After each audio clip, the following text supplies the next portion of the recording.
Да, вот. Главное, успели мы выпустить расследование про Ташиева, потому что они очень хотели узнать, когда он выйдет. Вот. И было много событий, которые и угрозы, и попытки взломать пароли, попытки взломать наши данные. Вот. Но на самом деле мы успели это выпустить, расследование. Вот. И очень важно. Но они думают, что, забрав наше оборудование, они смогут выяснить, как мы это делаем, да, как будто нам из космоса присылают там... Обстоятельства сегодняшние. Сегодняшние обстоятельства были таковы, что при обыске моем обнаружили какое-то вещество.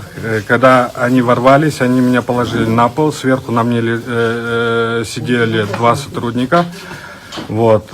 И в это время задний карман был доступен для них. Вот. И когда происходил обыск, естественно, с заднего кармана вышло пакетик маленький с непонятным зеленым веществом. Да? Это, естественно, не мое. Я никогда этого не делал.